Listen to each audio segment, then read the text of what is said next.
Nantua, 1935-1940. Adèle est de 12 années plus âgée que Jean. C'est une fille de la campagne. Son père, Émile Durochat, était contremaître dans une usine, et ce jusqu'à sa mort, peu après la Première Guerre mondiale. Sa mère Antoinette est vigneronne au moment du mariage de Jean et Adèle. Pour les parents de Jean, le mariage est une mésalliance et la famille accepte mal l'âge d'Adèle. Mais cette dernière est enceinte. Le mariage a donc lieu le 22 décembre 1934 à Argis. Le couple emménage à Nantua où Jean, grâce aux relations de son père, va exercer le métier de typographe dans une imprimerie. Adèle, quant à elle, va travailler comme coupeuse modéliste dans le petit appartement loué par le couple, non loin de l'Hôtel de France.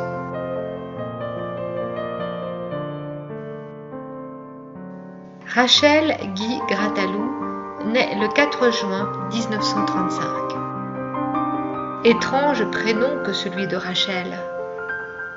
Son père l'a en effet déclaré de façon peu commune pour un enfant de sexe masculin. Regrettait-il de ne pas avoir eu de fille? Il semblerait que ce soit en effet le cas. Les nombreuses photos de Rachel enfant le montrent avec une barrette dans les cheveux.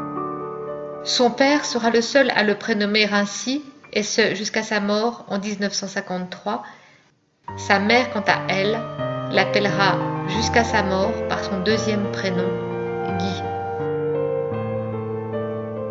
L'enfant va passer les 5 premières années de sa vie à Nantua, dont les paysages resteront à jamais gravés dans sa mémoire. Le lac, les forêts de sapins, la montagne seront toujours pour lui une perpétuelle source d'inspiration pour sa peinture. La famille se rend parfois en visite chez les grands-parents paternels à Lyon, où l'enfant n'aime pas aller. L'accueil y est glacial. La famille n'approuve pas le mode de vie de Jean ainsi que ses choix. La communication entre eux alterne entre silence et éclat. Dans ma famille, on ne parlait pas, dira plus tard Rachel en parlant de ses grands-parents et de son père. Nantua, c'est ma mère en train de construire un manteau, le couper et le modeler sur le mannequin. C'est aussi la neige que je regarde tomber en hiver sur les sapins en face de ma fenêtre.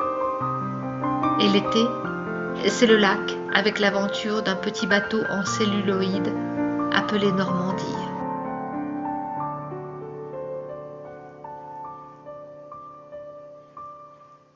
Chaque fois que j'allais voir mes grands-parents à Lyon, c'était un cauchemar pour moi. Je devais faire la génuflexion pour les saluer. Ils m'enfermaient des heures entières dans un salon avec des images d'Épinal. Je déteste les images d'Épinal.